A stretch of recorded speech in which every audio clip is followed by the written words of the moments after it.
Hey there, everybody. Welcome to the podcast. My name is Eddie. This is Breaking the Seal, episode 5. With me today, got my buddies here. We got TJ, I'm back. the Tiger. Then we also got Ghost in the background as well. What it do? We got some upgrades here at the studio, and I really just, want to give you all a huge shout out. Y'all have been helping out with the page, liking, sharing, and I can't stress that enough. I mean, if you're watching the video right now, make sure to hit that like button. Make sure to hit that subscribe button if you're on YouTube as well. On Spotify, make sure you do that too. So you can find us on Spotify, Apple Podcast. You can also follow us on YouTube, Instagram, and Twitter. And we're always keeping up to date with what we have going on. This week we had an awesome opportunity to reach out to some homebrewers and try out their stuff. So today we have Convergent Craft. They're going to be joining us, Carlos and Courtney, and they're going to be talking about just their passion for beer and what started this whole venture for them. And it's been something that's been really awesome and cool to see, with them. And then just talking to them, it was really great to just pick their brain about how the process works and things like that. And especially the the competition aspect of it, that's one thing that we really got into depth about and some cool stuff. But yeah, man, how's everything going? Ready to go? Man, I'm glad to be back. It's been a minute. Wanted to defrost a little bit. Get a little rested, get back over here. Yeah, man, it's been crazy. Home brewers are the best. So this is our one of our first. It's one of our first home brewers. So. And the cool thing about the home brewers, man, like you said, is one of the best because they could play with a lot of the ingredients. So like this one right here is blueberry wheat. So We're gonna be trying some blueberry beer. And I want to give a huge shout out to Courtney once again. Like this, we ended up with the other beer that I had. I kind of finished that one up during the interview. It was awesome. Yeah, that's why we're kind of low. That's why we're kind of low right now. We're kind of low right now on brew, but this one right here, we ended up having Courtney. So both of these are inspired. Charlie and the Chocolate Factory inspired her to make these creations. So this is blueberry. Shout out to my boy Willy Wonka. And the other one is an IPA as well. So this is a blueberry wheat. Ooh. That's the thing about homebrewers, man. They can make whatever the hell they want. I have a couple of friends that do their own thing. Yeah, man. Good little experiments. And the cool thing about it, like he said, even if they do have a loss, it's only $30. It's not like that's all they. Yeah, it's only like $30 for the whole thing. As far as like compared to like a brewery, bro, if a brewery were to lose a barrel, man, that's like. Chingos a hundreds, at least thousands, maybe. Cheers, brother. So let's try this one out. Cheers, boys. Okay. I had a chance to try this one yesterday, and man, it's pretty smooth. It has a lot of flavor. It's definitely like a sour type ale. Exactly. Yeah. Not too sour though. It's good. This was my favorite out of the three, and I don't mean to break any hearts, Carlos out there. But no, this was good. Yeah, it is a little sour, but not too sour. Mm-hmm. Definitely smooth. Of course, definitely taste the berries in there. But what do you think, Tiggs? Blueberry and what? It's blueberry wheat. So it's kind of like something that you can definitely taste it. Yeah, man. Like the you can taste the fruit aspect of it and like the sour. Like that's what I liked about it. With the flavor, like don't get me wrong, they're all three good. Like they're all great. They're all great. But the I don't know. I've just found out lately, like even like with this podcast, like that orange citrus taste, kind of like I'm kind of like liking digging it. Yeah, Tiggs, what do you think? It's always for those that are not into trying new things. It's always good to broaden your horizon, especially when it comes to sour type beers. You should be open to it, man. Be open to that. Be open to stouts. Be open to IPAs. The Berliner Weiss type beers. Those are more like the smoothie sour ale type beers. I love it, dude. So trying this, it's definitely different. It's a good sour beer, man. Yeah, man. It's a good beer, and another thing, like the cool thing about them, like their little shed back there that they have. Like they're always cooking up some stuff. They have 2 pots. You say shed and it made you undersell it, bro, because that little I showed the little video, right? The video that you showed me, it's man, dude, they got some stuff in there. It's a laboratory. It's a mini lab. It's got high-end stuff. It's a lab. Without further ado, Convergent Craft. All right, everybody, welcome. Today with me from Convergent Craft, we have 2 homebrewers right here. We have Courtney and Carlos. Appreciate y'all joining in. Thanks so much for taking the time to meet up with us today. Sure. Thanks for having us. Yeah, thanks for having us. Awesome, man. I'm pretty excited, especially when we were messaging. You know, when you told me you had about 5 beers ready, I was like super stoked. So I'm glad, I really appreciate it. And we got 3 of them here out of the 5, but well, from what we tried yesterday, what I tried yesterday, and it was pretty good, man. I really loved it. Really loving the flavors and everything like that. But let's get a little bit about your all's background. If you want to go ahead and start, Courtney, tell us a little bit about yourself and how you started brewing. So I started brewing with the Girls Pint Out organization that's down here locally. We were invited to do a brew day over at 5x5. Mm-hmm. And it was a lot of fun, and I got bit by the bug pretty hard. And I came home and I told Carlos, like, this is something we have to do. So we have a friend who had brewed before, and we kind of asked him to teach us a little bit more in depth. And from there, it just took off. Yeah, absolutely.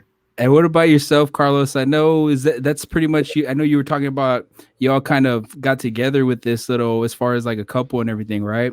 With this whole brewery, this whole hobby that y'all have. Yeah, absolutely. So, I've had craft beer in the past, and it wasn't really like my staple. Like I wasn't going to the bar and specifically asking for something craft or whatever. My first introduction to craft beer was like drinking Speckled Hen and drinking Blanco Pale Ale from Real Ale. And those were like my craft beers, I guess you could say. But then since Courtney was more experimental in the beers that she drank, that kind of brought me into that world. And so I started trying more and drinking more. And I personally had like a love affair, and I still do, with like, Belgian beers and saisons and stuff like that, like some of the oldest beers that are made, and that's my thing. And so right now that's really what I'm into, is a lot of Belgian and French beers and whatnot. So nice. And I know one thing that really surprised me yesterday is that you all pretty much started this in like a year and a half, right? So you've been brewing some awesome stuff. Trying to, absolutely. We started before the pandemic, but we were pretty heavy into it by the time that started. And what else are we going to do? So we pretty much just brew all the time and have tried to perfect beers that we've done before and hone our craft and let all of our friends be the judge. Right. So I know you all said that you all pretty much started with your garage, right? So tell us about that. Well, how did you all get all the equipment, things like that, to start up? So we were brewing with a friend of ours, and so we actually went 3 ways on purchasing a brew system, an all-in-one system. It's a claw hammer system, and eventually, we came to realize we're using this system way more than our buddy is. So we ended up buying him out and taking full control of the system. And as we brewed and brewed and brewed, I came to realize, it's actually not that difficult to make your own. So I decided to make my own brew system. And so we utilize what's called brew in a bag. And so brew in the bag is one vessel, and it's one vessel that contains your mash. It's the vessel that you boil in, and so on and so forth. And there's different brew systems out there. The most common is a 3-tier system or a 3-vessel system, but we use a 1-vessel system. And for us, we find that works really good. It's all electric with an electric coil at the bottom to bring the water to temperature, to bring it to boil, and so on. So it's convenient, and we don't have to mess with propane, and it's easy to use. So we have 2 brew systems that we primarily use, and so we like to say that it's a his and her system. So nice, it's fun. It's a lot of fun. No, especially, no, like you all have been experimenting with different things. And Courtney, I wanted to try yours first, the blueberry. All right. Tell us a little bit about that. I know you were talking to me about some of the stuff that you made is inspired by, or it's inspired by Charlie and the Chocolate Factory, right? You were saying? So I'm doing a little series where each of the beers will be, one of the characters. So this is Violet Beauregard's Blueberry Beet. I brainstormed this with a good girlfriend of mine, Kiki. She happened to be over, and it was the first brew that we did in the new brew shed. And I'm like super stoked about it. That's what I'm drinking right now. So cheers. Yeah, cheers to you all too. And Courtney Ghost here, and took a swig of this, and definitely kind of, I don't want to say it tastes like a little bit like fruit punch, but it's like fruit punch with a punch, like it Yeah. definitely has that little kick, and it's really smooth, and it's really tasty as well. Definitely I like this beer. Awesome. It's kind of like a little sour too, right? Is that kind of Yeah. like? Yeah, well, blueberries sometimes can be a little bit on the tart side. Mhm. And for the hops, I used lemon drop and Huel melon to kind of bring that other fruitiness to it. Like when you're baking blueberry pies, you put lemon in it to be a contrasting flavor. So Yes. And I know that's one thing y'all were explaining to me too. Like this process is definitely like, cooking food. You got to be really, especially like you got to be really detailed with things. You can't mess up a batch. Like tell us about like bacteria building up. I know stuff like that kind of happens, right? Yeah. So the main thing about it is I like to equate brewing, and some people may agree, some people may not agree, to controlling or limiting the amount of variables that can happen. Mhm. So the biggest variable that you have is contamination. So in the process of making beer, you're making this perfect ripe environment for bacteria to come in and propagate itself and pretty much take over what you're trying to get. Mhm. So when we make beers, and when a lot of breweries make beers, they try to focus on controlling those variables and preventing that contamination. And so that just comes out of like cleanliness, So Yeah. we've So got wait, this. Yeah, go one ahead. second. So are we talking? It sounds like we're talking some scientists here, man. Yeah, some chemistry. Definitely, this sounds like some in-depth, scientific stuff. So that's just the level that I I guess think we're you guys talking are to the on. right guy too. Carlos, he's got it down, man. Right? You were Well, like that. Tell us. I about nerd out on stuff. Yeah, I nerd out on stuff like that. That was one of No, it's awesome. It's awesome. that was one of the perils of brewing in the garage, is that in the garage there's just too many things to account Yeah. for, dust and particles and whatnot. So Flies. yeah, flies Oh yeah. in the summertime. Yeah.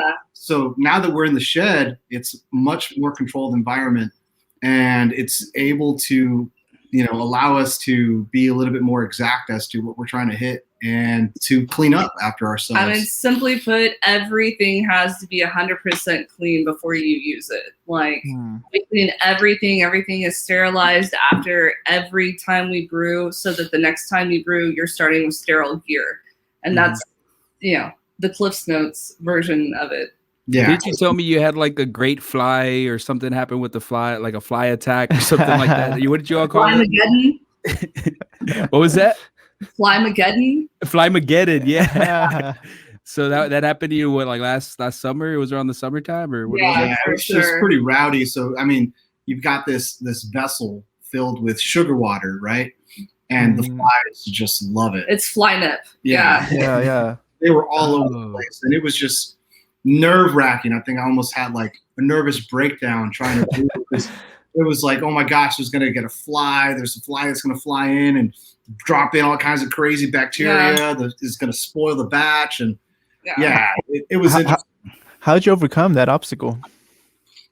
Pretty much what we did was, okay, so how can we be more strict about No, you those set up variables? like a vortex of like fans. Oh yeah, at that time. to like direct them away from the kettle. Yeah, at the time, that's what we did.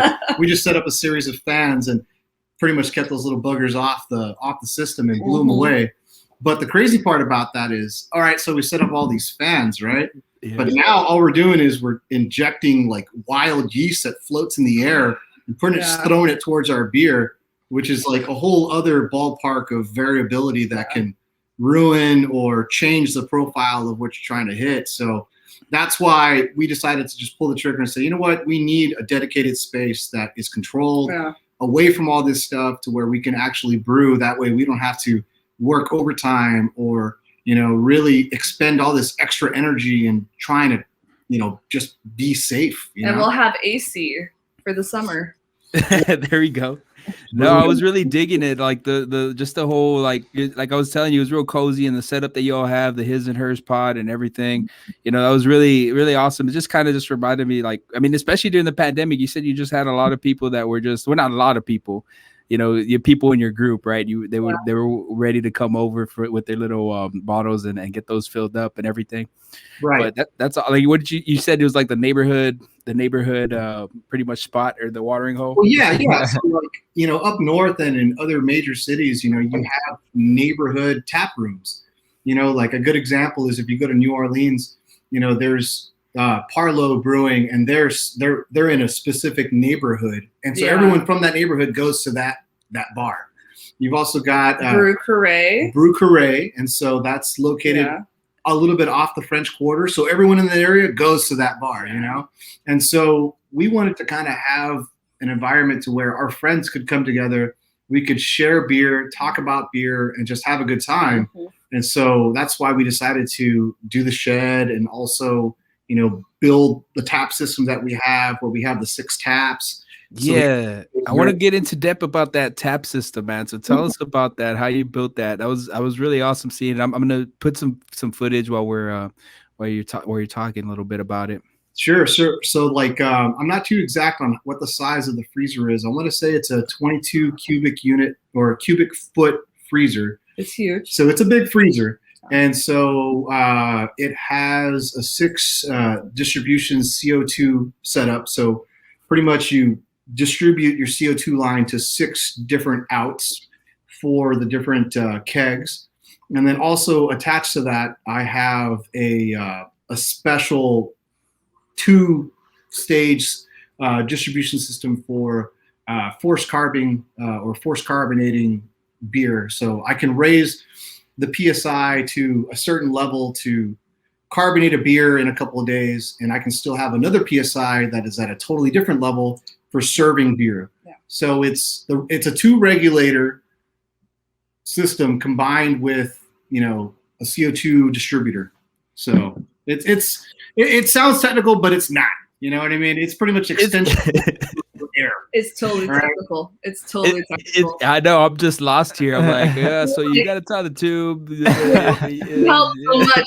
And even yesterday, I was even more lost after the few beers. But so basically, what I gathered is that's where the party's at. Basically, that's more like a hands-on. If you were to see the system, man, it's pretty like. Yeah, you have it the numbers there too as well, like 1, 4. You have it all numbered, some numbered out into, and it's pretty awesome. How long did that take, man, to set that whole setup up?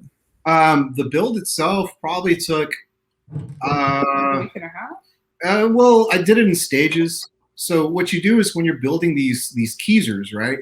And it pretty much is a freezer, but it's for kegs, so they call them keezers. Is you take the lid off the freezer. And then you add what they call a collar. So it's a piece of wood. In this case, I used 2x8, and I did a 2x8 collar around the freezer. Then I attached the lid on top of that. And then in front of the collar, I added a wooden panel so that it would look nice. And then I went online and I bought a 6-panel stainless steel drip tray. And, I bought all the taps, and I bought all the lining, the distributors, and so it took a couple of days. Mm-hmm. But if you wanted to do it all in one day, I would say it's like an 8-hour build, if not a bit less. Yeah. Yeah, because even that's another thing too. That challenge that you're saying, like even yesterday, that not having a local resource, it's kind of hard. You got to use the internet to get all that stuff. It probably would have been a lot faster for you though, right? Yeah. But tell us about that. I know now you're going to. I know you said Austin Homebrew is pretty much the stop or the spot yesterday you would all go to get all your resources. But tell us more about the other resources. I know I saw some crazy flavors of wheat yesterday. Like you showed me a chocolate one, even a caramel. So how do you go about getting those resources? So pretty much, you really want to have an idea of the flavor profile that you want to hit. And so you have all these ingredients that you can call upon to hit that flavor profile. So there was a local source where we would get all our stuff, and that was the RGB Homebrew, and that was with Rudy Meyer. And unfortunately, Rudy is he closed his doors. Yeah. It was really helpful though to go over there, talk shop with Rudy, and bounce ideas off of him. And he rescued many a beer. Right. And him and his experience, this well of knowledge, he would help us out. Unfortunately, we don't have that local resource, so we have to purchase online. And so and plan way ahead of time. yeah, so we buy through Austin Homebrew Supply, and it's convenient because it's in Austin. So if I order on a Monday, I will get by Wednesday, which is great. For like yeast, especially, you don't want, yeast hanging out, traveling around Texas in the heat because it'll kill it. So it has to get here pretty fast. Yeah, no, definitely, and I know that's that's just another awesome resource to go to, especially here in Texas. But we're gonna try the next beer, Mike TV, Mike TV beer, right? That's what you called it. TV's IPA, yeah, another one of the Charlie and the Chocolate Factory kids. Yeah, and we're gonna drink it with you. That way, cool. All right, let's we can do talk it. about any kind of flavors that you all might be picking up. Mm-hmm. And who's this supposed to be representing in regards to Charlie and the So Chocolate he Factory? was the one, in the original one, the little cowboy kid, the one that was always watching TV. Okay. And I think in the new one, he's the one that's like the gamer. Like he's always gaming, yeah. Okay. And he's always breaking records. I think he's the only one with I think he's the only American out of the bunch. I think he's the one who like figures out like the code, like the process of how like it's distributed, the golden ticket, and he just buys one and gets the golden ticket. Yeah. basically. So this one's just like a typical Colorado style IPA was the plan on this one. Colorado style. Just nice, crisp, and clean, traditional IPA. Yeah, and I don't feel like it's too strong. Usually when you get some IPAs, they're kind of, I feel like, I guess, too hoppy in a way, where it's just like but this one's actually really, really smooth. Like I don't really even have that I guess crazy overpowering hoppiness. Right. It's actually really, really light, I feel, in a way. Very smooth. Yeah, I like that taste, that like it's like some, I don't know how to explain the flavor. What is it like at the end? Like it's real awesome. Like it's like a strong type of. It's almost, to me, like I'll get like a grapefruit type finish on this one. Yeah, that's actually a little good resiny also. Yeah, some like resinous pine type. Right, and that's coming off of the hops. And so the hops that she selected were, she picked those hops out specifically to get that. Simcoe was one of them. Yeah. And so where did you try these, or the hops? Like, did you go there personally, or how'd you pick those? Oh yeah, tell hops? us about the book. I know you all have like So we have our little mini library in the shed, but basically we just started buying bulk hops whenever they would go on sale for like Black Friday, Cyber Monday deals and stuff like that. And so we probably have like 40 different types of hops. Dang, they have that? Like that's crazy. Like sales for hops. Experiment. We just brew a lot, and we just try different stuff. This is probably like the 20th batch of IPA that I've done, all sorts of different styles. So we're constantly just mixing and matching and trying different stuff. Right. And so one thing that we like to do is when we get a new hop that we're not very familiar with, is we'll do what's called a smash. And so smash is an acronym for single malt, single hop. So we'll take a simple base grain, which is 2-row, which is kind of what we were discussing last night, how 2-row, a base grain is the canvas, right? It's like flour too. It's like the backbone. It gives 40 to 50%, right? That you want to have. Right. Like 60% of the beer or 70% of the beer, it's all just one grain, this base grain, and the remaining percentage is specialty grains to give you the certain flavors, right? So we'll make a smash. We'll use, American 2-row, and we'll use a couple of pounds, for the 5-gallon batch, and then we'll just use one hop, and we'll taste that, and we'll say, okay, cool. This is the flavor profile that we got from this. This is the notes we picked up. All right, cool. How would that work with, another hop that we did the exact same process with, the whole smash? And so it just comes from like knowing your ingredients and just experimenting and just having fun with it, man. Seriously. No, definitely. Even yesterday, the one with you had one that you were experimenting with. You put like some chocolate syrup in it. Oh man, how was that one, Agent? I was did you wake up to a good one? I want to try that. It sounds good. Yeah, I'm not a fan of like, dessert beers and stuff like that. Like I'm really traditional when it comes to beers. Yeah. Like it has to hit style guidelines, and that's per, competition based. Cause so we're competition brewers, man. Yeah, So that's what I wanted to get into too, a little bit more in depth about that. So I know that's one thing that you all, started doing. So tell us a little bit about your first event and then, what made you want to continue. yeah, so the first event was actually held at 5x5. And so in 2019, in 2019, and we competed against a couple of local homebrewers. And at the time, I think we had been brewing for a couple of months, maybe like 3 or 4 months. Yeah, 3 or 4 months. And so we took everything we had. And so I think we took like 3 or 4 different beers to 5x5 for the competition. And we just threw them into whatever category they fit best. But at that time, we were already aiming towards style specifics. Like we weren't just making a beer and saying, where does this fall? No, we were saying, okay, look, this is going to be a wheat beer. This is going to be a saison. This is going to be, a farmhouse, so on and so forth. So we submitted them. And we placed in most all categories. Right. We did well. And what do you know? We ended up, competition was tough. And there were some really good beers that were out there. And it just so happened that we won. So we're like, okay. Hey, yeah. nice. And especially like 3 and 4 months in, man, that's a great thing to accomplish. It shows that talent right there. Yeah. So I was like, okay, we talked about it and we're like, okay, I guess, we're decent at this. We'll stick with it. Let's take it up a notch. And so we started submitting beers to local and regional competitions. And the feedback, because that's what it is that I need to send a beer to someone who's going to break it apart and really like give me notes. Right. I don't want to give somebody a beer and be like, yeah, well, it's good. Well, what's so good about it, right? Well, it tastes good. Like, no, I need like the fine like definition of stuff. So we would submit it to these judges and they would tear these beers apart. But luckily, we were able to come in with an average of like 35 points. So 50 points is like, you're like the Michael Jordan of beer. Like you're awesome, right? Yeah. So to get 35 points or 30 and above means, you know what? You nailed it. This is exactly the style it needs to be, but just needs little fine tuning.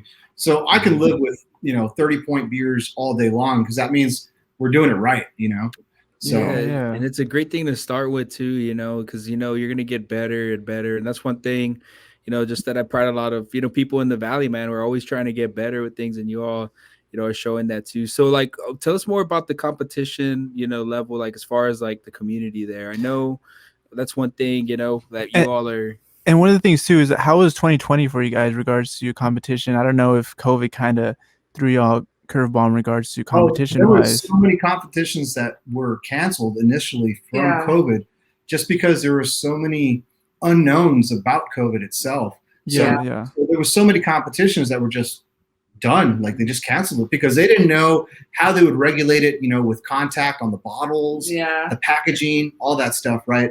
So at when COVID really came through, the competition circuit kind of just went out the window. Yeah. And then also we had planned on going to Homebrew Con, which was in Nashville this year. We had already bought tickets and plane tickets, and we were super stoked to go and, go to all these different seminars and learn some new stuff, and it got canceled. So that was pretty heartbreaking. Right. And so since then, now in 2021, all the modifications that now that there's a greater understanding of COVID and how we can stay safe, competitions are back up. Yeah. And so we're looking forward to National Homebrew competitions open actually right now. And so we need to figure out what we're going to enter. Yeah. So, this year we're looking forward to, submitting to multiple competitions, being a part of the Texas circuit, which it's a bunch of tournaments that are in Texas specifically. And Texas comes pretty hard and heavy when it comes to brewing, just because it's such a big state. And the people in Texas that brew are so passionate about it that, the competition is thick, but that's what we want. We don't want easy competitions. We want tough competitions. We want to be able to put a beer out there and have it stand its own against other great beers. And if we come home with a medal, we come home with a medal. If not, hey, at least we get good feedback and we know what we need to do to fix learn something and refine and tweak, and we learn, learn and grow. Yes, sir. And hey, man, honestly, I applaud you guys representing RGV 956, man. You know, keep it up, man. I mean, bring down one of those trophies, man. Bring I down one know, of those right? trophies. And I know one thing you were telling Trying, me. for sure. No, I know. You guys Especially- will. You guys will. I believe Especially it. adding to that, you were telling me the Texas competition part, like that's just like you say, if you can get pretty much all the what's called the respect there, you pretty much can get it nationally as well, right? So it's kind of one of those really, Hopefully. Well, Texas is pretty solid, and also, I mean, it's really difficult. Like, let's say you do really well in Texas. Well, the next step would be doing a competition somewhere on the West Coast, and the West Coast is tough, especially competitions in Oregon and so on. Because Seattle, like the Washington area, but it depends also on like the styles that you're entering, because if you go to like the West Coast and you're competing in the IPA category, like forget it. Competition is super thick. Why is that though? I mean, because I guess that's their like specialty. That's just I mean, there's been so many like spin-offs done out there, and there's just like a lot of like really like Pizza Port, out in San Diego is like one of the most like popular like traditional IPAs that's been out there. And I don't know, it's real heavy. And also if you go to like the East Coast to like, New England area and try to do hazies, like you're gonna get spanked. Pretty much these areas. That's the birthplace of those beers. These areas define styles. Yeah. And so when you have an area that defines a style, it's tough to not be from that area and then try to represent that style because that's them. That's something unique to them. They're like this is like born and raised like stuff that we've known. Man, that's awesome to hear, especially that circuit level, man. You never really, and then just the different flavors throughout the whole country. That's one thing that's really just starting this whole podcast, just starting to hear and starting to have different flavors. But tell us like the craziest ideas that you all had so far. I know that's one thing we were talking about yesterday, like just especially being a home brewer, you have that leverage and that capability to, experiment with things. It doesn't cost you as much as it would a normal brewery. So tell us about that, about the craziest ideas. Craziest idea. See, it's like, crazy idea, but successful idea. Those are totally two different things. Yeah, exactly. I want to hear like, okay, let's a successful, then a crazy successful. A 1 and 1. How about one? Both. One crazy and then one successful. How about that?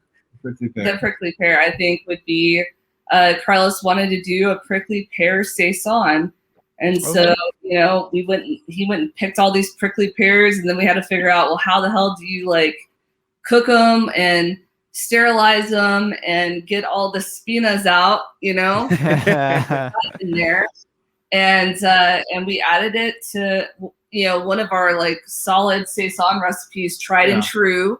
And it came out awesome. I mean, beautiful color. Actually, I think it's the cover on our Facebook page. If you go to our Facebook page, it's like a ruby red. Okay. And your Facebook page, what's the name of it? Convergent Craft. Alrighty, guys. And so I think that, that one was like really surprising and people really reacted favorably to it. It was a lot of work. And so the thing about it being so much work was that, one of the things of being a home brewer and, is I want to be as using as many local ingredients as possible to really define a beer that is 100% South Texas. You know what I mean? Yes, sir. We come from an agricultural center.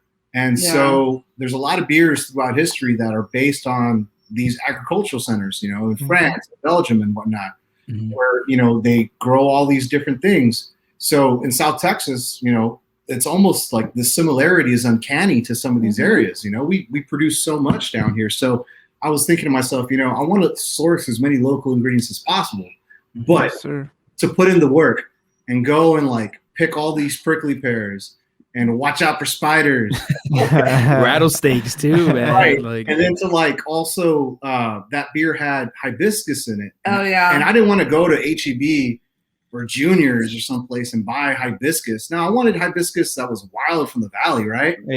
That wild taste. Too cool for school, seriously. Like it was so tough to find wild hibiscus. And then I did, and it didn't taste the same as the hibiscus you find at the store. And I'm like, oh man. But it all came together and it was decent. It was decent. I've got some tweaks Obviously, I can't make it right now because it's purely seasonal. But I'm definitely going to do it again for sure. So Definitely would love to try that, man. Definitely. Yeah, that would be a success. Well, speaking of saison, let's try. This will be our last one. It's the one. I mean, I loved it too yesterday. The saison that you put together. So we'll try that one, and then tell us a little bit more on the process on that one. I know that it has a lot of history too. So if you want to go into detail about, I really love that too, man. I was geeking out yesterday. Oh man.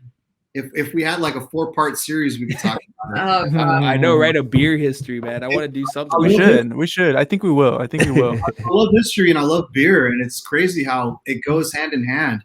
I'm sure some people will listen to this and be like, "Oh, he's just a drunk. He just likes to drink." Like, there's so much history, and it's all anchored to beverages and such. So, anyways, saison is French for seasonal, and so these beers were traditionally served to field workers, just worker hands on a farm, as a way to supplement a meal, provide some nutrient, and get them back out in the field to work. And so saisons are supposed to be refreshing.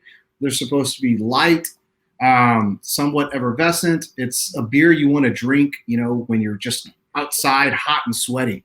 You don't want to drink a stout or a porter or something super thick, right? This is a beer meant to be drinking while you're outside, right? Putting in some, and definitely got that feeling, man. It's definitely smooth, and I guess you'd say I get that orangey flavor in a way. It's definitely very smooth, and no, it's good. I like it. 100%. Yeah, and so traditionally, they are lower ABV beers. We're talking 3% beers, something that you can drink all day and not get smashed, right? Yeah. Where you go and work with like a lathe or with like a scythe. Chop your foot. Yeah, you don't want all these crunk workers. Yeah, so you got to keep it chill, right? But as the years, as the style has been around and over the years, they've changed, and so you've got your traditional saisons, and you got which are your table strength, and now you've got your super saisons, which are like 6% and above, and that's pretty much the saison, and it comes from a specific area which no longer exists, but it's the northern France, southern area of Belgium. It used to be called Wallonia before they had borders, and now there's borders, right? And so you got French saisons, you got Belgian saisons, but yeah, saisons. I could go into detail, but I won't. Nah, man, like even yesterday when we were talking about I think you're saying the Belgium lagers, right, in Mexico.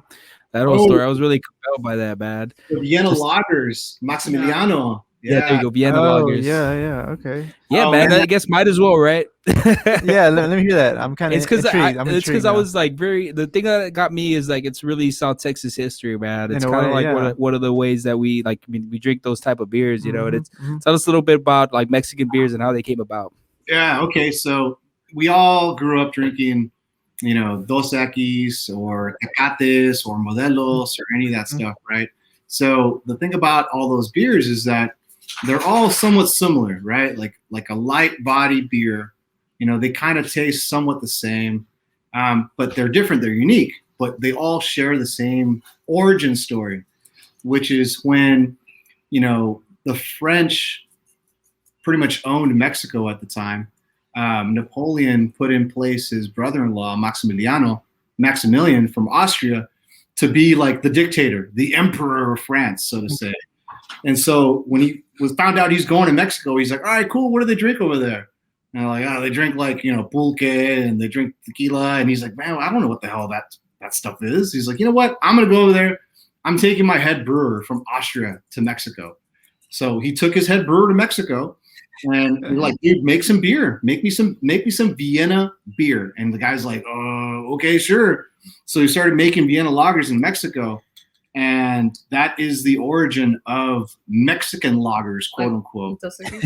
Yeah, specifically Dos Equis. And so Dos Equis, the reason why it has XX for the name is that is the recipe that was made in the 1900s to represent El Nuevo Siglo, XX. And so that's why you have Dos Equis. So Mexican lagers are Vienna lagers.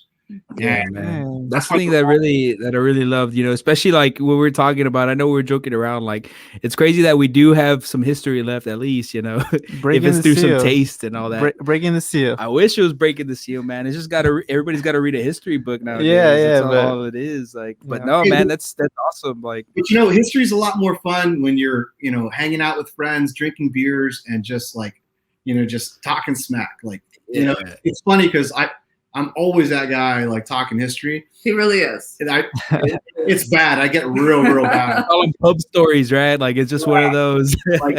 like the true story of the Alamo. We won't talk about that right now. Oh no, we won't talk about the true story. I remember my professor broke that down for me, and I was like, "Oh man, really?" Yeah, it's crazy. It's a very like people really need to see the history of that, and they'll probably cancel the Alamo tomorrow if they find out. That'll be part two. There was sacramental wine at the Alamo, but anyways, I'm not going to get into it.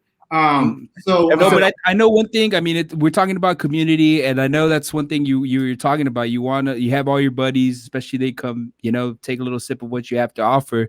But not only is that like, in your whole little circle too, it's going outside, even some local breweries, right? You got a little chance to collaborate with them. So tell us a little bit about that and how you helped out with that beer. I believe it was it slipped my mind. I forgot what the name of the beer was, but it was for the priest, right? Oh yeah, Father Roy's. Chapel Ale or Chaplain Ale. Chaplain Ale. Yeah, I forget. So you want to? No, I mean. Okay, I'll attack this one then. So the origin of that is we had been doing some competition brews and we had submitted a Belgian triple, right? And so a triple is a high strength, Belgian beer, and the triples, their origin is they come from monasteries, right? So Westmalle and Duvel and so on. So we got together with George at 5x5, and he had come up with the idea that he wanted to do a beer to support Father Roy, who's a local icon and an activist there in Mission. He's, I think, been one of the oblate priests there in Mission, there at the church since, the late 60s. So the guy's a staple in the community. He takes his dogs to church. He's known as the cowboy priest, does a lot of great things for the community. So George wanted to honor him. So we got to talking. I was thinking, what better way to honor, someone who is a member of this order, the Order of the Oblates, than by making a beer that is rooted in religious history, which is a triple. So we decided to make a triple, and we used a recipe that I had for, a 6-gallon system, which I had submitted to competition and had gotten great feedback. And we pretty much replicated it on the 30-gallon system, and it came out great. It really did. George really helped to tweak it out to get it to what it needed to be, to scale it for the 30 gallons. And it was solid. I mean, it's right to style. Like fast. And that's the biggest thing is like we want it to be the style, and it was exactly the style. And so it was great. So then they ended up doing a second run on it on the bigger system, and it's something that they're going to continue with. And I'm glad to have been a part of that, but more so, we're glad to have had the opportunity to collaborate and validate our recipes by having them replicated on a larger system. So. No, definitely no. I mean, that's awesome to hear. And I know also like Courtney, with that organization, is there any plans to in the future for it as well? For the Girls Pints Out, so the girls had mentioned that they want to do more beers. I've hosted a few like Brew 101 days over here, and my girlfriend Kelly and I, she was over here last night. You got to meet her. We're planning on doing something. Women's Month is in March. So we're thinking about redoing the blueberry wheat, showing the ladies how to brew that one, but also probably siphoning off a gallon or two and doing something a little experimental with some pea flour is what Kelly wants to do. So, just to mix it up and mess around. No, that'd be awesome. Yeah, I mean, even if we could get you all on too, we'll be happy to do that too, and we could try that beer that y'all are putting Absolutely. up together. That way, we could talk about the organization. I know it's awesome. You know, the vision that you were talking about yesterday, how you wanted it to become. I think I think it'll be cool to do. Just have more women. Especially brewing. That'd be awesome. Yes. Yeah, I mean, I definitely want to focus on. I mean, Girls Pints Out isn't really focused around brewing, which is totally okay.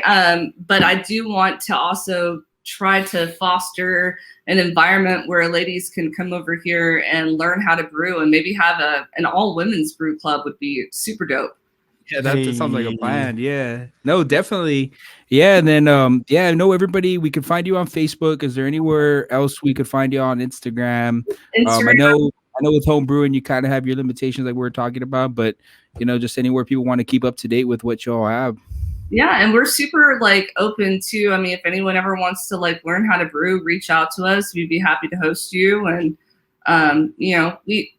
we host different people to come over and just try beer too. So yeah, that's our biggest thing, is we want to embody that neighborhood, tap room kind of chill out vibe. And so, given our limitations as homebrewers, it's all free, right? Yeah. So what do I get out of that? I get feedback. And so I want people to come by, drink as much as the beer as possible, give us feedback, let us know what's up. That way we can continue and improve upon our recipes. And if 10 years down the road, we decide to turn our hobby into a profession, then we've got this recipe Bible that we can call upon that we know hits on all cylinders, and we can churn out some great brew. But, the mission is simple. We're just brewing to have fun and to enjoy and share with people. For the love of beer. Yeah, straight up. Just for the love of beer and having fun and talking history. Oh, definitely. And that's really one thing, I've noticed, like I was telling you when I first, it was Rabble Rouse Brewery. Yeah. So I'm like, hey, there's a community growing here. Cause I went there. It was very hidden. I didn't even know where I was at for a minute. And then, when I was looking around, it got packed all of a sudden. And I was like, whoa, everybody's just having a good time, having fun. And I know you all said you would go by there too sometime. Yeah, so. Absolutely. Great vibe. We really wish that they were still around. It, yeah. And the next thing was also, what was it? Craft. It was right. It's where Tingy's is at now. Grain to Glass. Yeah. And that's another one too. So you all kind of, went to that one too, right? You all said you all met y'all would go to that one too sometimes. Yeah. But, and I worked there too for 4 years doing their social media. So I was pretty invested, and they're really missed for sure in the craft beer scene. Yeah, I know that community is just growing, and then with 5x5 too, they're kind of leading the way here too. Big River and 5x5, so it's growing, and I know there's a lot of people, and then a lot of people like you just trying to get some stuff out there, and I'm glad we could have you on and talk more. But anytime y'all want to come on, just let me know. And hold up, we kind of missed something. So we definitely talked about y'all's successful beer. What's the craziest? We skipped down. I want to hear it. High on you on that one, man. I was like, yes, didn't have to answer that question. Okay, so I guess the most ambitious beer, right? Most ambitious, most craziest. Yeah, let's hear it. The crazy Doppel Duncan. So yeah, we tried doing a Dunkelweizen Doppelbock, which is a super specialized German beer. Don't ask us to spell it, all right? No, I was like, that's a little wordy. Right? But so the grain bill on this thing was just crazy amounts, crazy pounds, just layer on layer on layer of grains. And a lot of specialty grains. And so we hadn't really done one like that. And I guess what happened was the kettle got so packed with grain that there wasn't real circulation going on. And so it got burnt. It smelled burnt. It tasted burnt. Carlos kept trying to make it unburnt, but it's man. You cook in a pan, and the pan burns. You can take everything out of the pan, but if you don't clean the pan, the burn carries on, right? So that was probably like the first real heartbreak too, where we like, okay, like we're gonna have to pour out 5 gallons of beer. Oh man. The heart every single time. Right. But again, at least like we're not in a 1 barrel system. You know what I mean? Like this is a small little F up. So, lesson learned. What you do there is you put rice holes into your grains and it helps separate them out so that you still get like plenty of flow through your stuff. Yeah. It's trial and error. Hard lesson learned, but we learned something. And then exactly. We recently had to like dump some beer also because I ran out of a special product that I use when I adjust my pH levels. And so I use this other product. And so it's like this powder, right? And so I started adding a bunch of it because I didn't have what I always use. To stabilize the pH, right? Yeah. And so like 2 weeks go by. I'm ready. I'm all hyped up. I'm like, man, let me taste this beer. This beer's going to be awesome. I can't wait. I taste it. Man, it's like salt water. Yeah. And that was 2 batches that got affected by that one. So, but like I've told him, we're not going to serve crappy beer. Like we're not going to serve substandard beer. And like we both agree, like we're not going to try to rescue stuff. And, if it's crap, it's crap. Pour it out. Right. Got that value. What you can do. It's just kind of like, oh man, on to the next. It does break the heart every time. Add it to the Bible just a little bit. As do not use. That's correct. Yeah. And it goes into the book. We take notes. It's on the blacklist. Yeah. And we know there you go, blacklist. There you go. Absolutely. Oh, well, it's awesome. I mean, I'm really like, thank you so much. I really appreciate y'all just joining in, and even with the beer, I was really, even all the flavors and things like that. It's just the stuff that, and even you just taking pride in it. Just going to the smallest level, picking pairs out yourself and things like that. Just for your hobby and things like that goes a long way, and it's not gonna go unnoticed, especially here. We're gonna be taking advantage of this right here. But I appreciate y'all so much. Thank you all for your time. And so everybody can follow you on Facebook right now and your social media pages too. Yeah, it's all just under Convergent Craft. So in the next few months, we're planning on competing, right? So when's the first next competition that you have your eye on the prize for? Next competition, we've got. I think it's American Homebrew. It's like coming up in the next month. We've got the Blue Bonnet competition for Dallas. We've got another competition in Houston. I think that's with the Mastronauts, and I think there's another one coming up also in Houston with the Foam Rangers. And then after that, I'd have to check the schedule to see, but. The closest one we got in the books is in March. Yeah. So we got to get some beer brewed up. We got to bottle it, and then we have to taste it to make sure it's stable and that it's good to send. And then we got to send it, and hopefully it has some kind of stable environment as it travels, because we can make great beer, but then if it gets over there and it's been riding in a hot truck for hours and it sits on someone's porch for a couple of days and then they open it, I mean, it's not going to be the same. So, but we're looking forward to it though. That I wish you luck and wish you, well throughout this year. I'll be sharing as much as we can, throughout the page too, and even on the RGV Strong page, we'll make sure to give you all a mention too, because we want to spotlight everybody, that's working hard and representing. So really appreciate y'all, and thank you so much for having me over yesterday too. Really appreciate that. Absolutely. Anytime. Y'all are welcome anytime. Come over, drink our beers. Oh yeah, go. He was. They were letting us know anytime. Love to. CNC. Well, I appreciate y'all. Y'all keep up the good work. You definitely got our support. We believe in you guys. Bring one home. I believe it. Yeah, y'all are gonna bring one home just with that passion and that work, man. Just y'all keep it up. We believe in you guys. 100%. Right. Carlos and Courtney, thank you all so much. Appreciate it, and thank you all. Absolutely. Have a good one. Yeah, man. They have a lot of beers on tap. Like another one that they have that was pretty good. Another one inspired by Charlie and the Chocolate Factory is the Mike TV beer. Ooh, or IPA, I'm sorry. So I hope I'm saying that right. Let me pour that for you. Shout out Willy Wonka. Wonka. That's what it felt like walking in that little shed, bro. The little lab. I was like in Carlos and Courtney's beer factory, bro.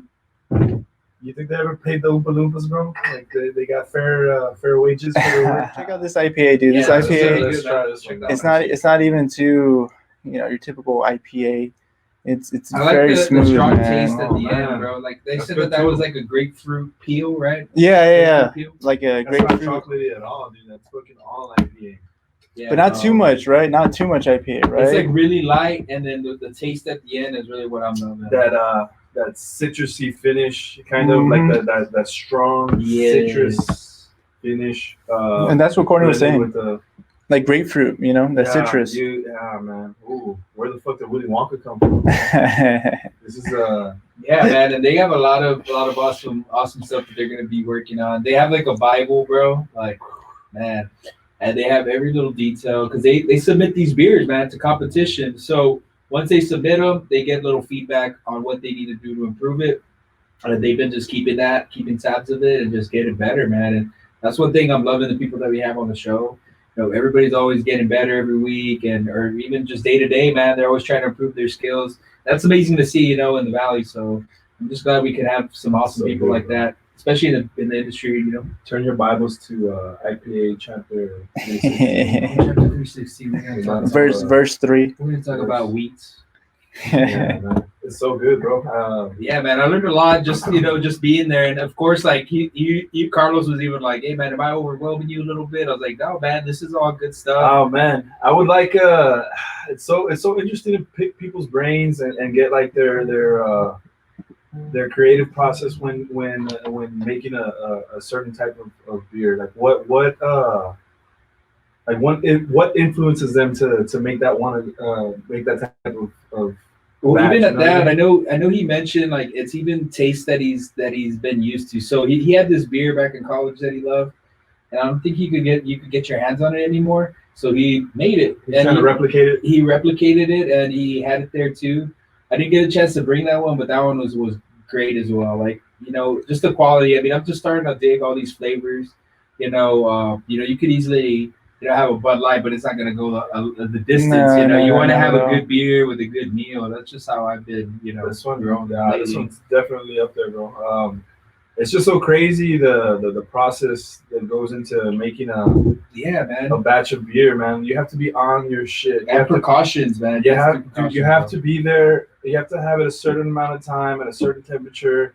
If not, it'll completely change the taste of it. Like, that's so interesting to me, man. Yeah, and Carlos and Courtney, they go into detail about that. You know, I'm just glad that we can continue to have these awesome people, you know, that are passionate about beer. We're passionate about beer, of course, you know, and I'm just learning stuff every week, and I'm just glad, like, you know, that there's so many people down here that are just, you know, hustling, especially in that whole, you know, in the regards to the beer industry and creating beers. Well, Texas is back up and running, man. We defrosted a little bit. Yeah, I do want to talk about that, man. It was a crazy week, and I'm glad that, you know, we've gotten past it, but I know there's going to be there's some people, man, that struggled, but there's also people that stepped up, and I applaud everybody. You know, restaurants, they all stepped up with those meals. You know, I really loved like sharing that stuff on the RGV Strong page, man. Anything I could get my hands on, I decided to share because there's just so many people that are doing awesome things. And the people that I was sharing, they necessarily didn't get that many likes, but, you know, just to do that for them, and then they get more, you know, get more response from the community, more recognition. Thank you. I was looking all over the place for y'all, and if I missed out, you know, I just want to give you a shout out to it, applause on your backs. Thank you for stepping up. You know, that's one thing. No good deed goes unpunished, man. But, man, we would love to spotlight, you know, more restaurants that have been stepping up. We've been through so many historic events. It's so crazy, bro.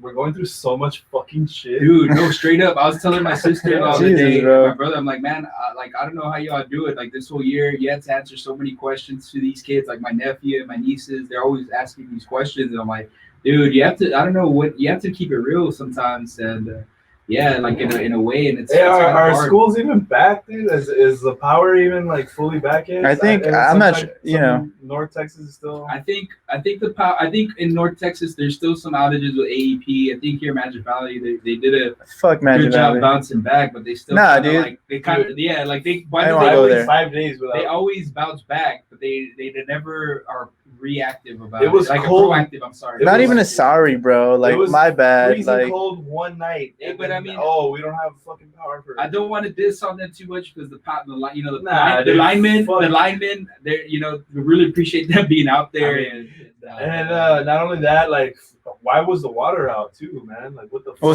some areas, because I guess the electricity you need the electricity, I guess, to cleanse the water. Yeah. Right? So now that I guess we went through this shit. People know. Fucking get a generator, dude. Like, if you have a generator. I mean, just nowadays you need it, dude. Bro, and then not only that, the gas. I couldn't find gas for a couple of days. Oh, and that I was like, fucking pissed me off, bro. I was like, yo, why is everybody running to gas? First of all, your ass is not gonna go anywhere. You're gonna stay home. well, and you shouldn't be warming yourself up in the car. That's fucking. Just get fucking 5 blankets. Go to a relative's house. I know, man. Like, it's just there's so many ways around it, you know. And gas, like, come on, man. Like, it's not gonna go anywhere. We're in Texas, bro. Like, I don't understand the chicken. The fucking chicken shortages. Bro. It's cold. It's about to get. We're gonna get back to normal in a couple of days. Spicy nugs are back, and y'all already fucking. Dude, I went to McDonald's.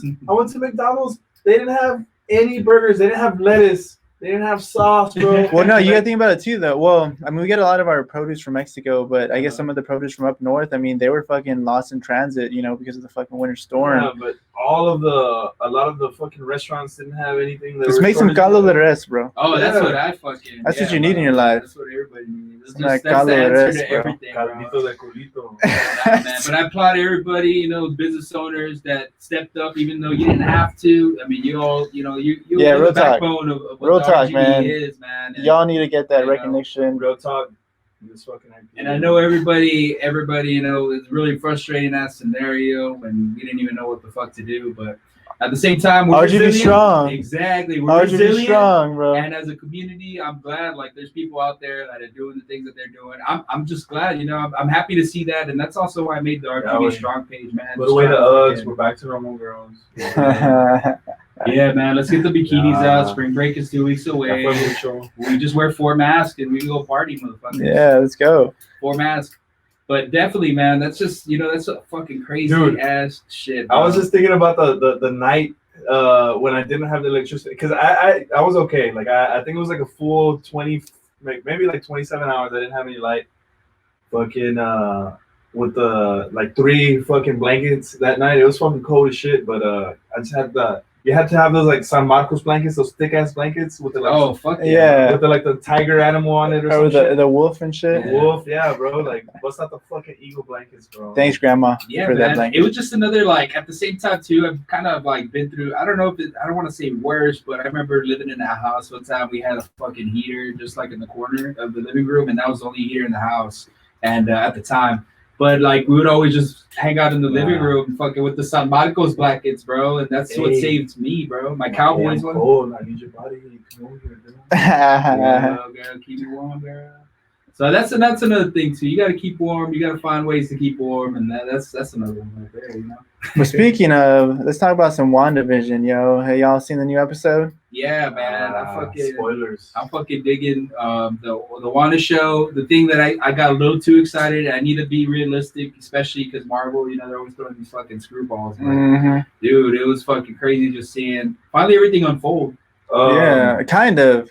We're still we don't even know 100%, you know, exactly what's going on. Initially, I mentioned that the whole DNA alteration for Rambo was going to be leading on to mutants and whatnot. But now I'm just kind of like, is that even the case? It seems that was just for Rambo. Supposedly she's supposed to be the superhero Photon. Photon? So Photon, supposedly. What I think would be cool, because remember she came back with the snap. What if they even change it up and say anybody that came back with the snap has fucking has some that sort of powers, some sort of G? Could be. Nah, dude, but she like so she passed through Wanda's force field like 3 times already. Yeah, and now and she has powers. The cool thing that I liked, especially like the little nod they gave in Captain Marvel, like they had the little quote. She said something to her in the Captain Marvel movie, and they replayed Like it. you're as tough as they come, like something like that. And then they did it. They did it at the beginning when they introduced her adult character in the beginning of the series, and then they did it again this past episode, which she's going through the. This episode was definitely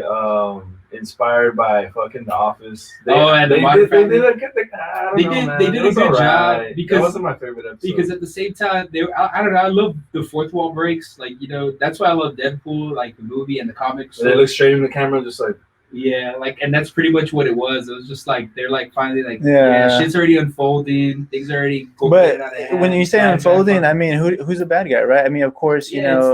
it's that lady Agatha all along. Agatha Yeah, Harkness. but Agatha. but she's in the comics too. I mean, I haven't. Yeah, I don't really know too much about Agatha. I checked I was like looking at rumors, but I really don't know too much about her. I was also hearing it could be Mephisto. Yeah. I was Because reading a little into it. So Agatha is like she's the caretaker for Sue Storm and the baby for the Mr. Fantastic. In the Sue comics, Storm. I believe Mephisto. He's I'm not too sure. Mephisto. He's like the devil. He's like yeah, Hades. but He's like Hades, right? Scarlet Witch's sons are the demon spawn of Mephisto. Or something Yeah. like that in the comics. Mhm. Yeah. So he could be behind. I don't know. I don't know. And even at that, they said that Agatha But also is like something with the kids too. She has So, something to do with that. We're gonna have to get Jerry Springer on to see if is the father. You know, Are you Who are you the father?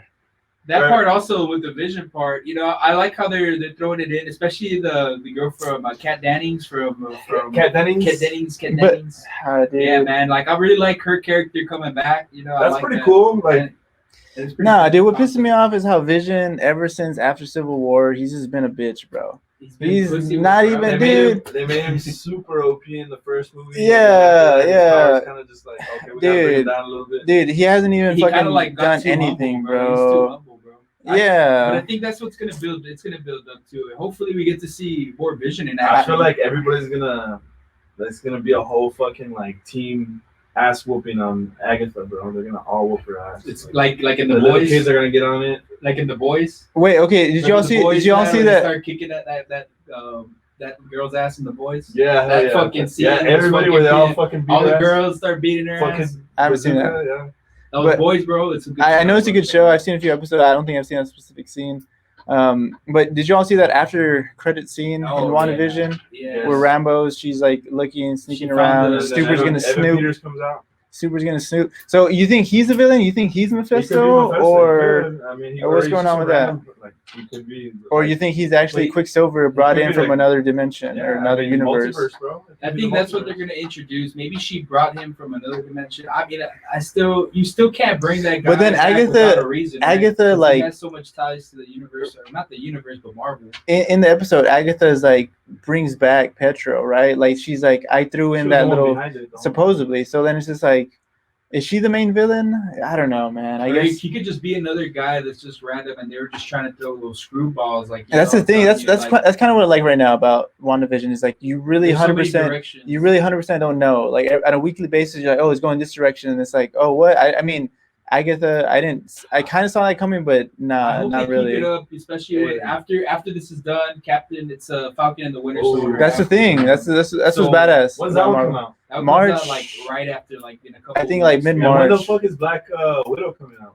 Oh man, Dude. they delayed that shit. Like it's So, coming out in May. They again. probably I don't delayed know. it because of the shows, bro. Like the shows are probably gonna lead up into it. You know how everything's. But I don't understand though. Like they were gonna release it in November, right? But then Yeah. it's just like, or they were supposed to release it like in May last It's year. because I think the thing about So it's so Disney, weird. they're just trying to capitalize on money, and with the movie theater, scenario Well, that happening, too, but- everything just fucked, and they want to, with Disney, they had a chance to do something like that, but then they did a test run with Mulan, and Mulan fucking bombed. Mulan bomb, bro. They But that's put because that so movie much was money. That movie was just fucking ass, bro. Yeah. Did you see? I saw the beginning. It was and I like, bro, I can't okay. even get into this. I love Disney Like, classics. where the but fuck is Mushu at? these No fucking- shit, bro. these fucking Where's the remakes- grasshopper? These remakes Bro, that they're bro. making, bro, are like lame as fuck. I tried to sit through The Lion King, and I couldn't, man. I couldn't sit through that one. Yeah, me neither, bro.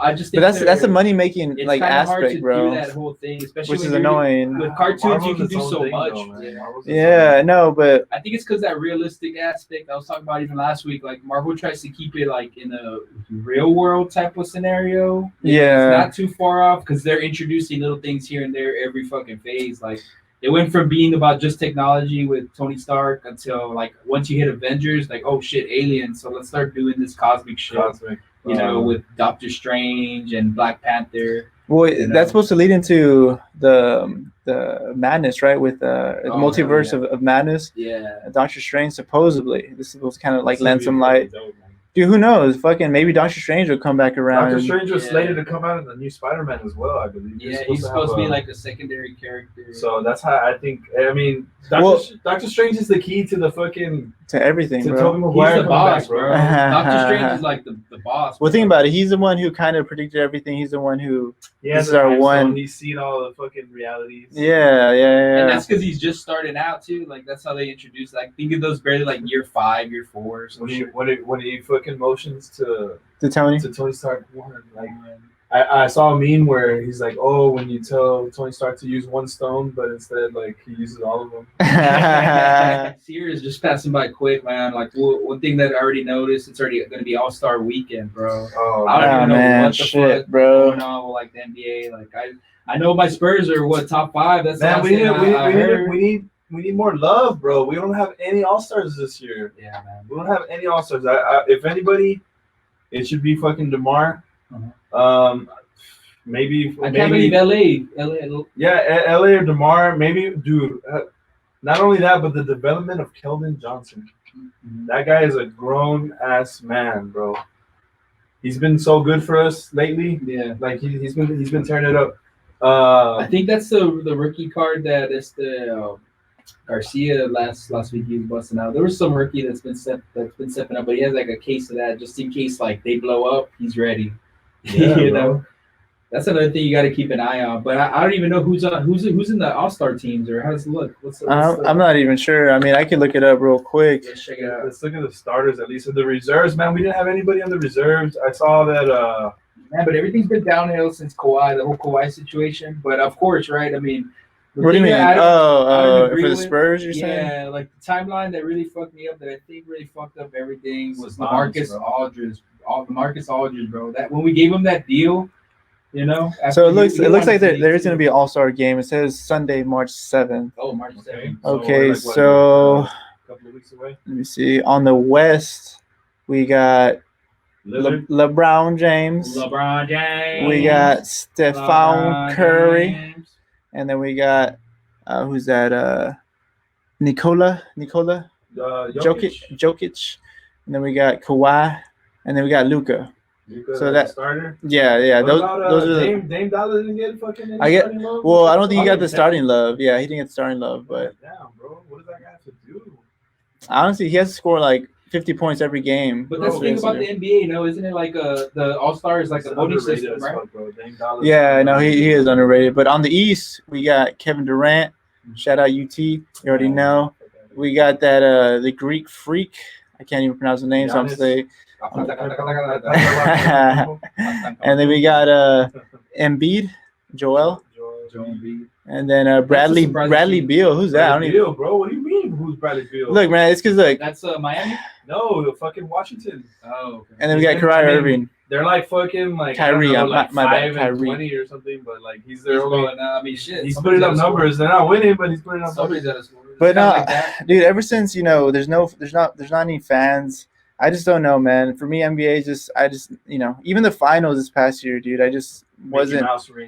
I just wasn't about it, man. And I don't know. Maybe it's just since we can't go there physically. It's LA, bro. He's just trying to. Maybe that's why, dude. He he cursed everybody in a way, bro. He's just trying to get people to sell Space Jam 2, bro. Man, is he gonna? What's supposed to come out? It's supposed to be coming out like soon. I think it's one of those like 2-3 months. I think it's one of those movies. HBO Max. Yeah, it's gonna be one of those like movies that. Comes out. HBO Max has some shit coming out, bro. You already know. We talked about it last episode, bro. Justice League, the real Justice League, 4 bro. hours of fucking. I'm down. Wait, though, it's 4 bro. Hours of dead Superman coming back in a black suit, bro. I'm definitely gonna fall asleep, bro. In a black nah, dude. I don't know. They should release that shit like we talked about last episode. Nah, man. It's just one of those things. I don't even want to get back into the whole DC Marvel thing. But yeah, we'll talk about that. The NBA, man, it's just been really crazy. The NFL, bro. This is one thing that's been changing a lot. It's gonna be so weird. It's gonna be a lot of teams have been. It's gonna be hard to fucking this year's draft. Is gonna be so hard because not a lot of people got the opportunity to play, or there's not a lot of tape. And a lot of people stayed out. There's people that opted out. They only play like 2 games, like you're saying. Right? It's gonna be the riskiest draft. Yes, ever, it is in that NFL history, and that's even at that. Then they go through like a lockout a few years ago. What do you? Obviously Trevor Lawrence, #1 quarterback. But then Right. after that, like, would you You say probably get another quarterback. Justin Fields? No, but I'm Yeah. saying, like, who do you like? Justin Fields from Yeah. Ohio State is the second guy, or who's the second guy? Probably. What's that? What about that dude from BYU? Yes, that's the one I was thinking about. He's been doing awesome. I need to look at his tape, man. There's 'cause another- I've been There's another getting hyped. Herbert type out there. There's another Herbert Is type. I he a forgot. Herbert type? I think There's some other dude from Yeah. It's like some small school. Like, from Carson Wentz. What's the school that he went to? South Dakota State or South? yeah, I think something so. like that. Yeah, North Dakota. I think it's South or North Dakota State, whatever it is. The Division II. Those guys are like the powerhouse, like Division II guys. Yeah. Mhm. That quarterback. Oh is yeah, yeah. bad, bro. Who's that guy? I don't know. That guy's bad. I've seen some. If tape you want, of let's him. check it out. The NFL top prospects quarterbacks. Oh man, but not only that, like, well, it doesn't even matter. I don't think we're gonna draft the quarterback, but Well, we could. When you say who do you mean Because we? the thing that I've been hearing not about. the Packers, fucking bitch ass Packers. Yeah, way. What you know about the Let's go Packers? get JJ Watt. Oh, yeah. man. All right, look. Let me give you the top 5 guys at I least hope it goes to the according to Americans. CBS NFL. Okay, the 2021 NFL Draft top 5 prospects. Number 1, Trevor Lawrence. Number 2, Penny Sewell, Oregon. Oh, that's a tackle, though. Yeah, right? he's offensive lineman. What about like just QBs? Like, do they have, like, a ranking? Zach Wilson, BYU. guy. Zach That Wilson, BYU. What's the dude from North Dakota State or South Dakota State, whatever the fuck? Let me see if you see. So you got Smith. He's gonna Trey go in the Lance. Top 10. Trey Lance. Lance, bro. That Trey guy's Lance. fucking bad, dude. Trey Lance, 6'4", Dude, 226. his stats were crazy. That looks like a quarterback. No, Yeah. but his stats were fucking crazy, bro. Like, I was looking at his stats, like, wow. He is gonna be a Herbert man. Because Herbert was like that too. Didn't he go like Oklahoma State or something? Or No, Oregon Herbert- State? No, Herbert was from Oregon. What? Oregon also. Dude, okay, they have the Heisman winner behind Jalen Waddell.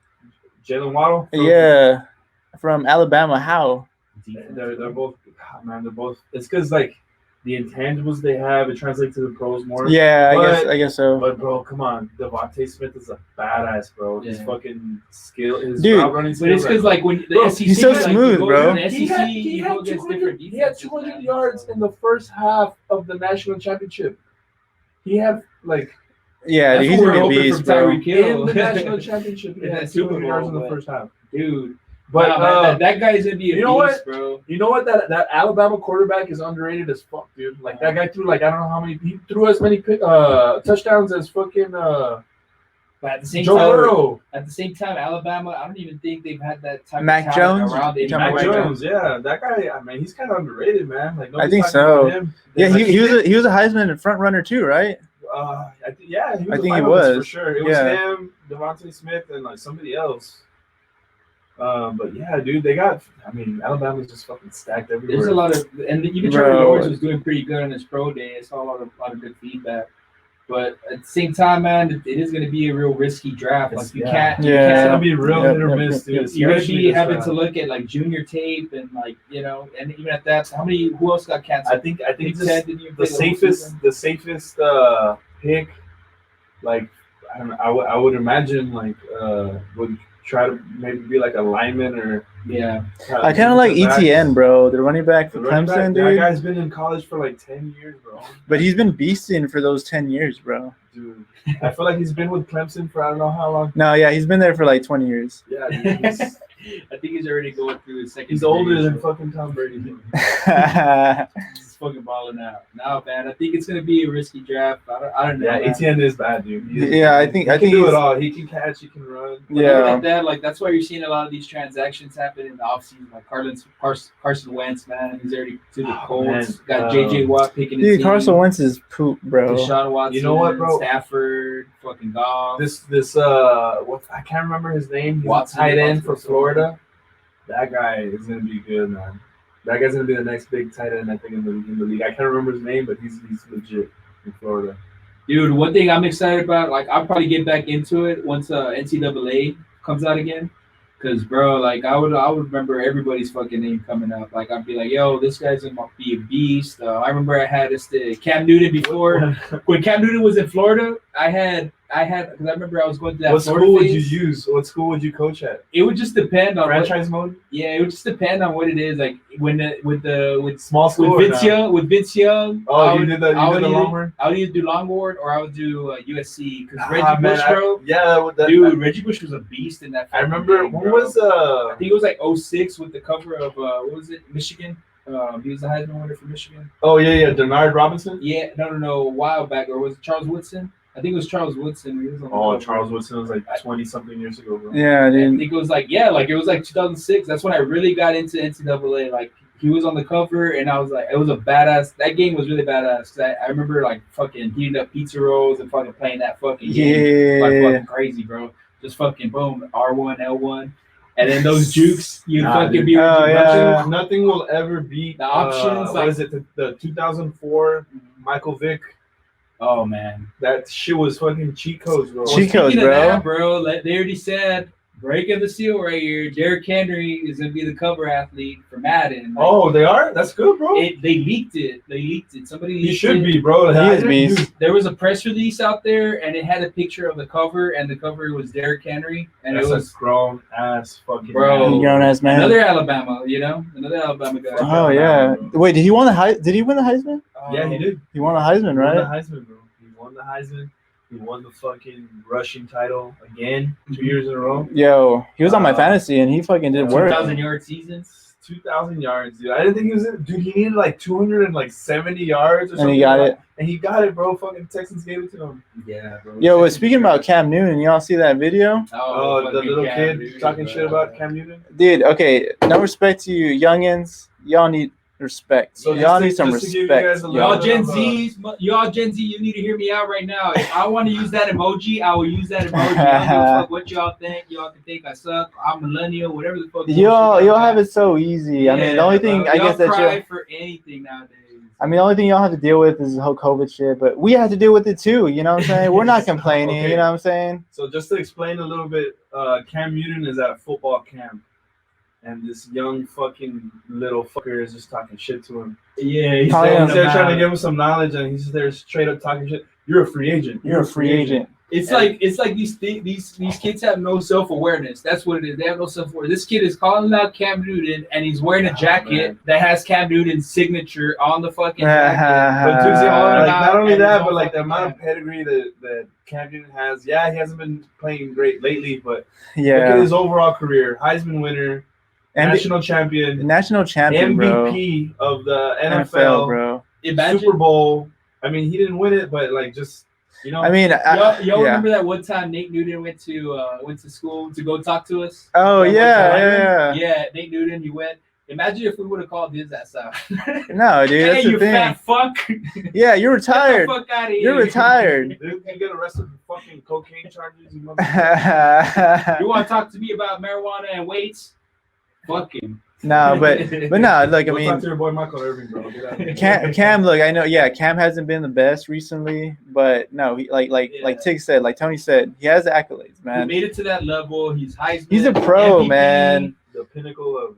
Yeah, honestly, he didn't jump on the ball against the Broncos. Which honestly, that's gonna haunt him for the rest of his life. Yeah, that's gonna haunt anybody, man. Like He should have dove for that ball, bro. I think, but man, But that Prescott finished with more passing yards. oh, that's true. Then what? I read about Cam that. played almost the whole. No way. But Yeah. no, honestly, I think Cam Newton's suffering from like some CTE, bro. He got hit. I don't think it's CTE. I think it's just his shoulder, man. His Yeah, shoulder's just off. body. Like they even said, like you don't want to be running like that. And I think that's what I think Lamar Jackson is being smart about what he's Trying doing to, right? because I see him doing a lot of good stuff. Kyler Murray's another one. Kyler Murray's real good at getting out of bounds. If anything, Cam Newton was the first one actually like where these coaches are like, okay, we can do that. We can do it. Kyler Murray kind of has to be because of his size. Dude. Yeah, dude, one hit, dude, and he's done, bro. Yeah, but he's been doing a good job. Mahomes, it's already added man. up. It's already added You know up what? to him. I was reading something that this could be the biggest change in as far as starting quarterbacks throughout the NFL. There's gonna be so many different. I mean, we still haven't moves even going hit. We still haven't even hit Sam Darnold. They're thinking about trading him. Sam Darnold. From the Jets. Yeah, to The start Jets. all over. Even draft somebody. The Panthers. They're gonna get rid of Teddy Bridgewater. Maybe get Deshaun. There's so much shit. overturn. You know, even at that, like Miami can lose Tua. 49ers are gonna need somebody. For the Dolphins to do that again, if they were to trade Tua, like they're not giving anybody a chance. They didn't give Rosen a damn chance. There was even a report. How are you gonna only have Tua there for 1 year and then already trying to look to trade him? Bro, that's why these people are never gonna be successful. You're not even like giving them a chance. That's just the Dolphins organization, man. Like they're just kind of. And they were still 10-6, bro. Yeah, they almost made playoffs. Yeah, but you gotta make the playoffs. Dude, okay, what do y'all think about Goff being traded, right, for fucking Stafford? Honestly, I feel like they gave up too much for Stafford. Yeah, dude, Stafford isn't that good, man. I mean, he's decent. He's on the same level for me as Goff, bro. So it's like y'all just traded, you know, an equal fucking trade. Rounders and fresher legs.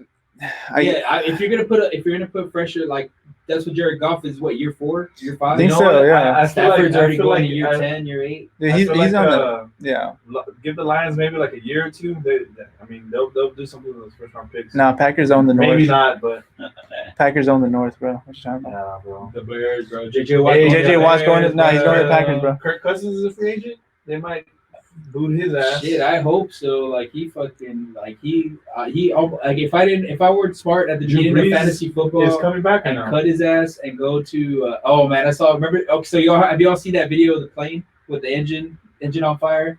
Somebody put like Drew Brees and then Drew Brees saying that he's gonna come back after this year.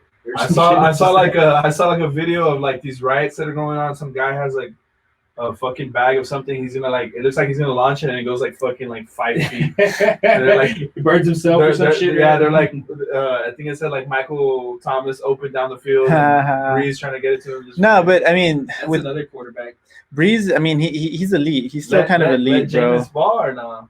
I think you would be a better option than Breeze. Jameis Winston. You probably draft the quarterback, let Winston ball a little bit, to switch in Hill when you need to. But I think, I mean, dude, even this year, and I fucking hated that fucking week because I was going against somebody who had Taysom Hill, and I was really pissed off. I gave him the go curse, and he lost fucking. But yeah, man, no, definitely, it's just one thing that I was just like, fuck, yo, bro, like, why are you gonna put Taysom Hill in when Winston the week before he was doing good, he was doing all right. You put more talent around him. I mean, that's all you need. You need Kamara and fucking Thomas, and you'll be good. Maybe get some O-line. I say you give Breeze one more year, and then that's it, bro. I would say that. And his wife got fucked this year, bro. His wife bringing up fucking like what 11 or 13 cracked ribs or some shit. Oh shit! And then the whole city fucking hated him for like 2 weeks because he said some shit about the flag. But in the next few weeks, if you want to sponsor the esports league, give me a call. It's only like $20. We get you all going, and then we also have like a title sponsor too. So if you want to be a title sponsor, we work something out and get you going. But yeah, it's very awesome. Yeah, stay tuned for more news coming up, and we're gonna keep on growing, getting bigger. We're working on more guests to have on the podcast. I can't stress enough. Just please follow, like, share, please, and then also subscribe to our YouTube page. We want to continue to grow. We're spotlighting a lot of awesome folks here in South Texas working their tail off. So, we just want to keep it going and make sure everybody knows that what we got to offer down here in the Valley. And I know we don't get talked a lot about in South Texas. So I'm hoping with this podcast, we get that out there and get people to know that, we're not only those negative ass news stories that we see on the side. Cruz. Fuck you, Good Morning America. We're going to be fucking, spotlighting people that are working, they roll up their sleeves, that just, work. Like, even like we mentioned earlier, people that were stepping up, when they didn't need to, especially during this winter storm. Business owners, a lot of people. And I just want to make sure we get noticed, It's not all negative here. There's all positive stuff and a lot of creations and a lot of creative ideas that will be popping up soon. When SpaceX is not there just for a reason, Elon chose this place for a reason. We're going to keep on growing. The Valley's growing. We're here to just spotlight all that. I mean, what better way? I mean, the thing that I think, like, especially like being different, in California, you only have a very small portion of Mexico. So that's not, I don't even think Baja California is like, it's probably its own little region, like own little it's its own thing. Here we got actually the motherland down here, Mexico with a bunch of culture, ideas, things like that. And the cool thing about it, like, even we're talking to Carlos about it, man, there's just so much history down here, and I feel like we need to get that out there. Yeah, a lot of history, a lot of pride that goes unnoticed. But yeah, we got a lot of untapped potential here. We're ready to break the seal on that shit and release all that potential. Saturday, we're gonna be at the 956 Sports Card Show. Like I mentioned, we'll be there. We'll be going live too. So it'll be our first live show. Don't forget to subscribe and follow that. But we'll keep you posted on that. And thank you all so much. Just don't forget to subscribe. And if there's anything you want us to talk about, hit us send up. us something. I mean, if there's a topic you want us to maybe hit, we can maybe talk about that. And then, but it's gonna be our first live event, so yeah, it's gonna be a cool, awesome thing. I want to give a huge shout out to Guzman and Garcia. Thank you so much for giving us a table. Really appreciate that. And we're gonna make sure to have a nice little show for y'all next week or next Saturday. And this coming Saturday, I'm sorry, and we'll get that going. But thank y'all so much.